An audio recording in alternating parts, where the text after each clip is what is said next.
Hello, everyone. Good morning, good evening, good afternoon, wherever you are in the world. Welcome to Strategy Talks Episode 3. So, today I think we are here to have another interesting conversation because we have heard a lot of conversation like how strategies can help organizations to scale automation, be resilient to automation.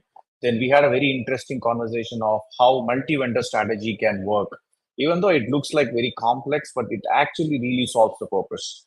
And now I think we are taking the discussion to the next level.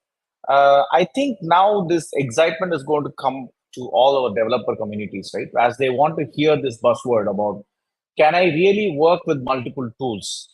And today I see that there are too many certifications which I need. I want to do some bot development. I need to get certified in this platform, this tool. And today there are so many things which is available in the market. What is in it for me? How I should be able to be, kind of accustomed to this whole environment. All these interesting conversation is got going to unveil today.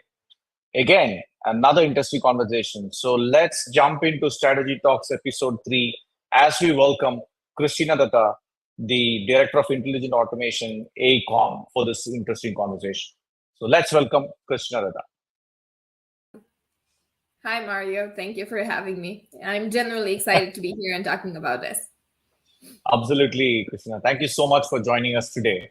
And I think maybe I'm starting a note in a very negative note, but that's the most important aspect which I want to start with.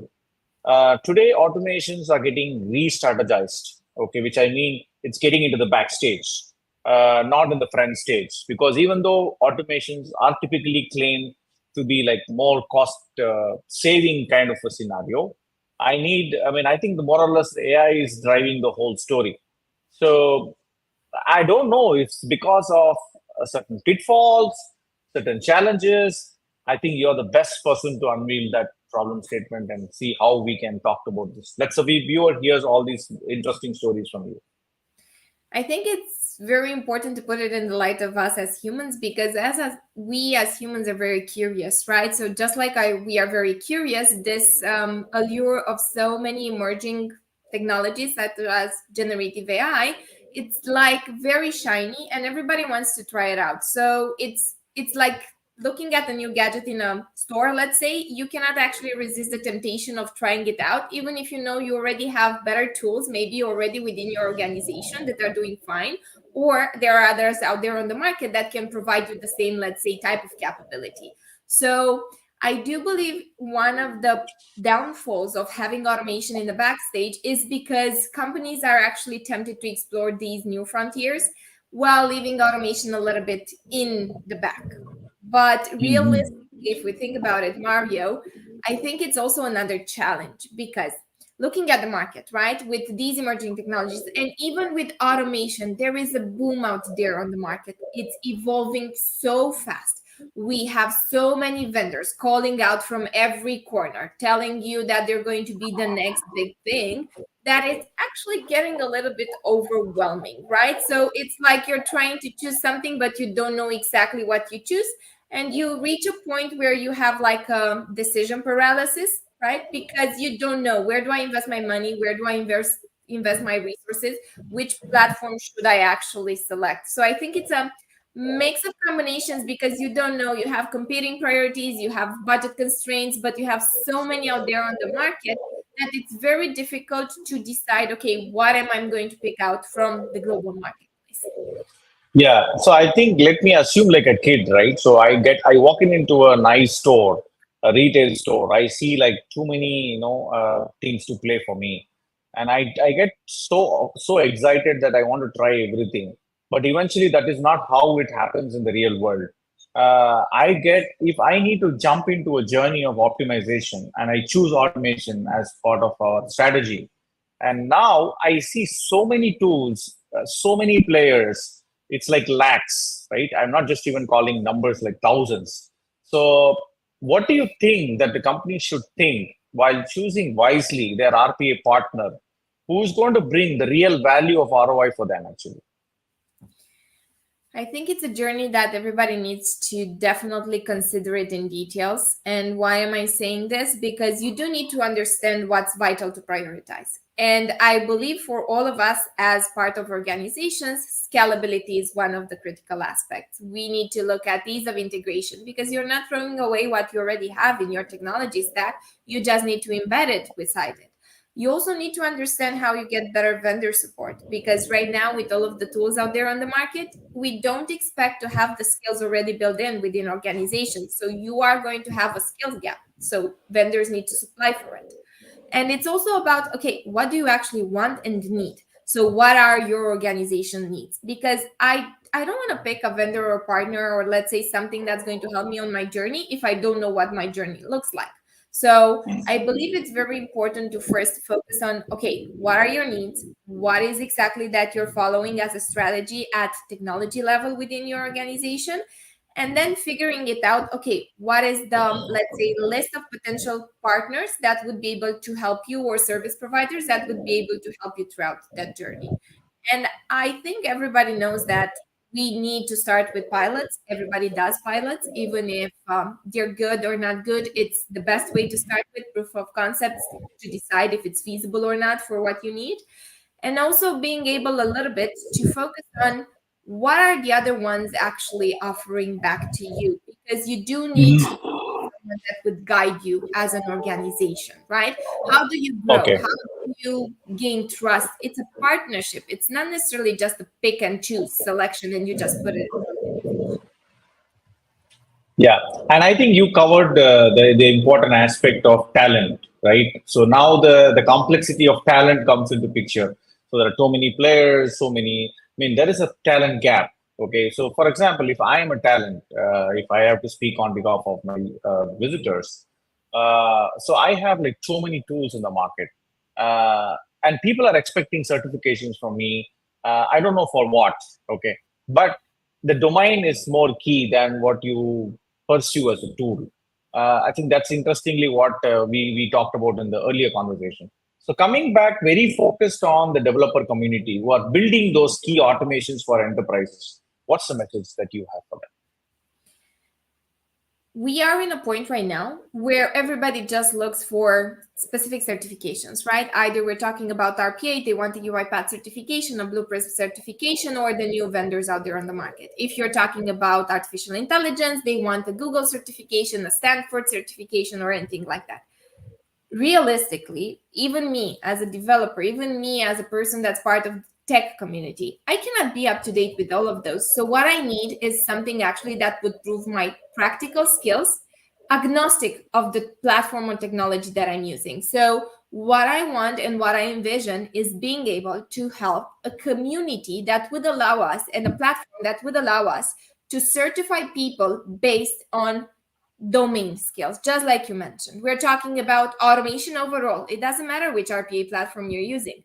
Talking about AI overall, it doesn't matter what platform you're using. We're talking about the DevOps, right? So it's irregardless of the base platforms that you're actually training on, it has the skill in showing that you have the capacity in delivering project in those.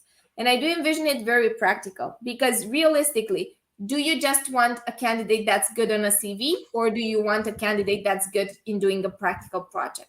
So I would look on creating a portfolio of projects that actually are very realistic, and you're able to assess the degree and the maturity of that person based on those type of projects. Because right now it's just, let's say, learning on the theory side and just doing some exercises that everybody does. But in the end, I do believe we need a differentiator between people in telling, okay, I believe this is a senior developer, this is an architect, this is the best person to have as a delivery lead, and being able to provide that.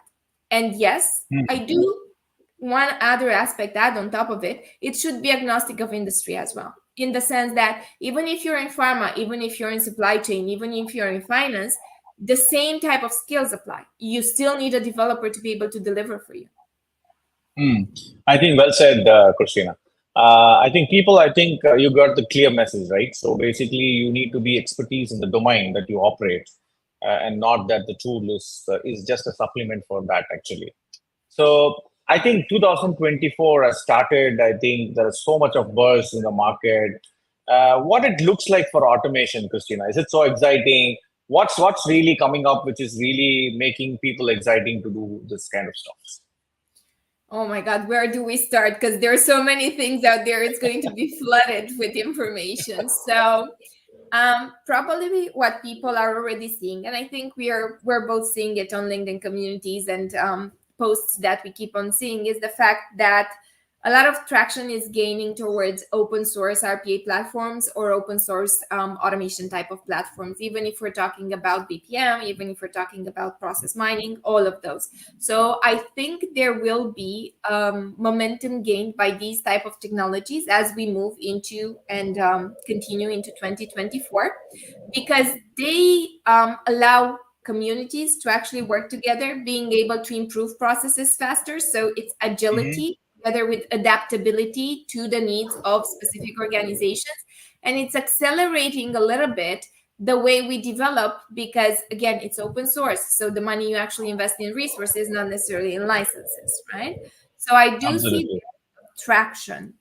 And probably one other thing that comes to my mind as we discuss about where do I see automation going in 2024, look at Gen AI accelerators. Every big organization is right now embedding Gen AI within their products, within their services. So it's going to continue the same. So we're going to be able to actually have automation systems that will be able to do predictive maintenance. So you don't need to worry that robots are failing, that your robots don't know when to shut down, when to restart, or when to send alerts and notifications. I see it as being able to fine tune it as we go ahead. So being able to detect that the robot is not working fine and auto fine tune that robot just to make sure that it's actually gaining correct directions and it's matching the customer's needs and your business needs. And I think one other keyword, and you definitely know about it, and we've been talking about this, hyper personalization. We're in the space where everything is going to converge towards hyper personalization because it's going to become the key, key differentiator that we have right now in the automation space. So we're all having the same resources, same capabilities. So the only thing that would stand out would be actually how do you foster your customers' loyalty through hyper personalization. Okay, that's wonderful. I think you introduced a new keyword here, actually, the hyper personalization, which is very important because I think what you deliver to a specific to a customer and how do you make that experience to the customer very very unique and is very important actually. Yeah, I think the next most key part is I think now there is a big confusion, right? We talked about the bot, and now it's you can just do the bots in any technology. Open source RPA is coming in a boom. Gen AI is going to bring a lot of acceleration in ops, specifically in that area. But what is this orchestrator and control tower, right? Because I always see there's a big confusion happening in the market. Okay, does your tool have an orchestrator? Does your tool have a control tower? But they really don't know like what's serving the purpose of automation here. So can you please also throw some light? Is it different? Is it complementing? What's your idea? It's fair to say that people confuse it because we use it intertwined. So we use orchestrator or control tower because that's how, let's say, RPA tools have started promoting it. If you imagine, think about automation anywhere, it was control room, right? We think about UiPath, it's orchestrator. So this confusion, it's very legit if we were to think about it. So it's also because both help in managing automation workflows at different layers, but with distinct functions, but they both serve, let's say, the same purpose. Let's try to simplify it a little bit for the audience in terms of explaining what the orchestrator is and how do I envision the control room. Orchestrator is the center of our automation operations, right? So it's one control panel where we can actually design, deploy, manage our automation workflows from one single platform. So we have the possibility to schedule tasks, we have the possibility to allocate resources, monitor the performance of our robots, everything in real time. So that's the orchestrator part, and everybody has interacted with an orchestrator throughout their journey as RPA developers. If we were to look at the control tower, this is a little bit of a newer concept that was introduced because people realized the need of adding a layer on top, which is related to, let's say, directing automation. We're Mhm. talking about how do you ensure governance and compliance. So it's actually having like an eye over your entire automation ecosystem in making sure that your processes adhere to organizational policies, to regulatory standards. You can enforce policies with them. You can actually track compliance statuses. You can address deviations, executions, and exceptions into the flow. So it's like putting it on top of it. One provides visibility into your automation operations and how do you optimize the resources, and the other one actually allows you to make sure that you're completely aligned with your compliance and let's say risk assessments and risk policies that you have across the company. So they're not Okay. excluding each other; they're kind of like complementing each other. Okay, I think that's a quick marrying factor, which basically complements a lot of optimization which happens through this journey. I think just out of the box, one question just comes to my mind is basically like people think, so you're talking about multi-tool strategy, you can develop bots in any platform, you can do it in open RPA. Does it not complicate things or it does ease things? So this is one small question which just came out of my mind actually. I believe it's simplifying things because in the end, would you like to be, let's say, always dependent on a vendor as the technology evolves, or would you like to have the possibility to quickly and agile switch to another vendor? So being able to have the possibility to have it, let's say, multiple types of tools sitting together and being able to have either a control, let's say, a control tower orchestrating it and everything together, it's simplifying things. You as an organization only have benefits because you're not bound to a specific vendor. Vendors can increase prices, and it's fair to say that, right? Because they develop new capabilities and they have new target of market in the market for customers. And it's unfair to the old customers not to be able to actually keep up. So why not offer the possibility for us to quickly change technologies whenever we need it as our organization evolves, because organizations evolve as well. So we want to maybe change focuses, create new business lines. Why stay bounded to only one technology when you can actually leverage everything that's there best in breed? Absolutely, I think well said. So I think it's very important to see how are we achieving the goal than looking at the constraints that we have within the ecosystem. Keep it more fluid and free. I think that's how the open source has gained momentum. There are so much of adaptations and there are so much of flexibility that it offers. So that's a well said point, Christina. And coming to the last question, right? I think that's the most important question that I see. So we are an automation and AI driven personalities. So we wanted to bring this as a great game changer for our clients. We see a lot of headwinds, we see a lot of struggle, and how we overcome, how do we re-strategize, putting in multi-tool strategy, multi-vendor strategy, don't get into too much of blocks, open for innovation, keep it more fluid. I think these are all the things that we have talked about. What do you think that the leaders have to focus in the upcoming years when they really want to see an embarkment in the journey for automation and AI? So that's the fag end of the important question I want to leave here, Christian. I would say be open to transformation. We are going to transform. All of us are going to transform. And it's a continuous transformation. We're not going to reach an end point very soon. Be open to the transformation. And I do consider 2024 as being the year of democratization for automation. And I'm Mhm. saying this because we have technology becoming so accessible, affordable. Businesses of all sides actually have a key role right now within the overall market. So they can drive AI, they can drive innovation, they can actually stay competitive within the overall market. So it's being able to democratize automation so you can actually scale and level up in the playing field. But at the same time, keep in mind that we're going into a space that AI is continuously evolving. So, with this part of, let's say, great power, great responsibility, and everything else, as we would love to definitely move ahead and everybody wants to embed Gen AI within the organizations, do focus on understanding what are the ethical considerations between Gen AI, behind Gen AI. What are the data privacy concerns? Look into the cybersecurity side. And one of the, let's say, often overlooked aspects, what is the impact on the environment? What is the sustainability part of what we're actually doing? Because in the end, as much as we leverage this technology, it's still going to impact the globe overall. So it's give something back to the environment as we're actually trying to use and leverage all of these emerging technologies.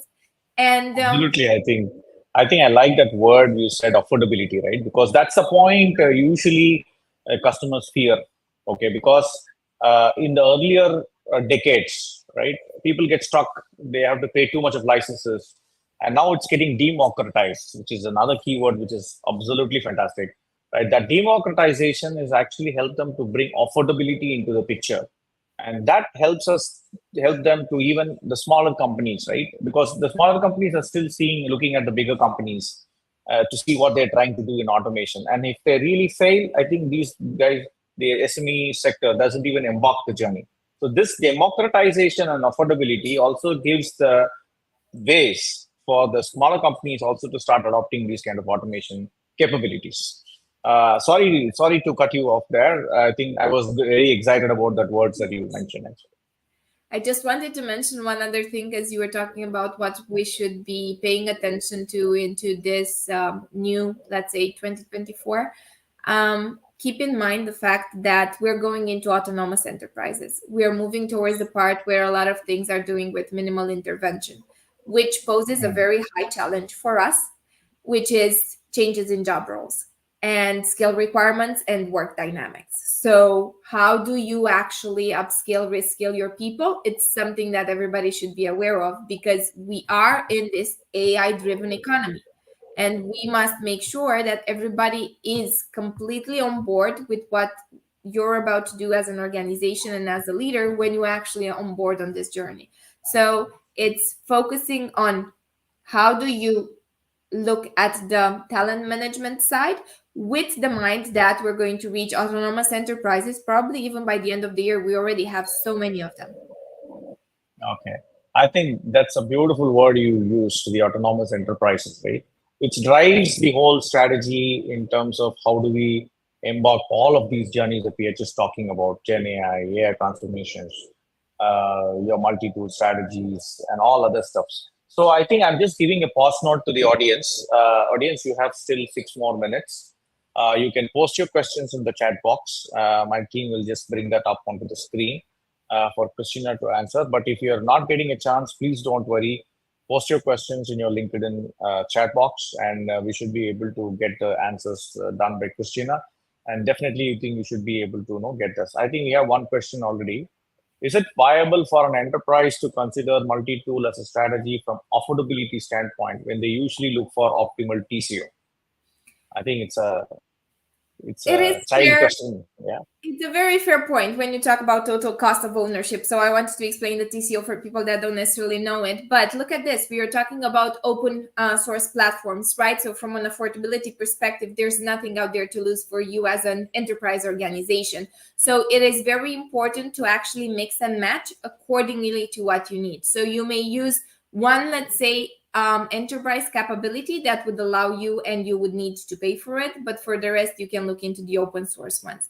As I mentioned, I am a big driver in looking and exploring what you can actually get from open source communities, because those are the ones that actually are the most tested ones. They are the most changed ones throughout the time. So you would easily get new features in them.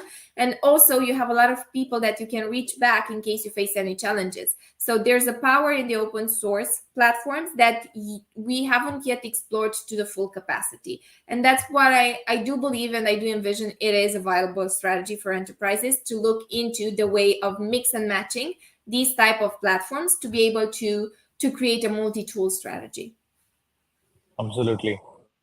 Okay, I think that message was very strong and clear from Christina, so there is no comment from my side. So if there is any other question, then we can take it off. I think we still have 5 more minutes left. With hyper personalization, is the ROI realization going to be much more further down the lane, especially in the case of multi tools? Their licenses costs and other hidden costs. I think people are more worried about the cost. If it is a question based on the cost, I think there is something that we would need to consider. It depends. It's not necessarily with hyper personalization. We need to change a little bit the way we consider key success metrics. Are we still looking only at ROI? Or are we looking at metrics related to customer satisfaction, employment satisfaction, and these parts? Because you're actually shifting, right? So it's not the focus on the ROI itself, but more on how do you create loyalty? How do you create the customer experience? I think it's probably a combination. I'm not sure what you refer when it comes to the hidden cost or the cost of licenses. It's still multi-tool because you would want to make sure that the tools that you use, they're combined. We're talking about the conversational AI sitting at the front, having RPA bots in the back, being able to run processes. You're talking about dashboards that provide real-time insights for your clients and being able to see how everything is going. You still combine the tools. Either it's an enterprise tool that provides capabilities like this, or either you're combining them. You're still ending in the same space. But I do believe it comes from defining your key metrics. What are your metrics when you actually decide to build a project related to hyper personalization, or you build a strategy around hyper personalization? Because it's shifting. It's not anymore ROI, it's return on experience. It's not return on No. investment. See, Christina, I'm just loving your keywords. Huh? So you're saying return of experience. Okay. So I think that's a very interesting word actually. Okay, so I think if there is any other questions, we can take it off, or I think we should say thanks to Christina for a wonderful time. And the audience, if you still have any more questions, you are always feel free to put that in the chat box on the LinkedIn side, and we'll be able to happily answer the questions there. So today, I think it was a wonderful conversation. I think we made it short and sweet. We were able to cover the strategization specifically to the challenges that RPA face, how a multi-tool strategy can help them, how you can be too open. A lot of keywords came into this conversation. Hyper-personalization, autonomous enterprises, the return of experiences. I mean, I'm just completely delighted. I hope the audience are fully delighted about this experience. And you can tell your last note to the audience, Christina, and then we sign off. I'm just going to say thank you for having me. And for the people out there, keep in mind that the future is truly limitless. So go out there and explore and try. Yeah. So take this keyword as the key message for our day today. And absolutely stunning conversation with you, Christina. And I'm hoping definitely, I think this different conversation is going to help a lot of audience in terms of strategizing their initiatives in 2024. And now it's time to sign off. Absolutely fantastic. I think there is a great feedback coming out for all of you as well. So thank you a lot, audience, for joining us today. Strategy Talks episode 4 coming up very soon. And today, I would like to thank Christina for all the time that she's spending today and transforming us in terms of having a best strategy. Thanks, Christina, and thanks, everyone. Thank you.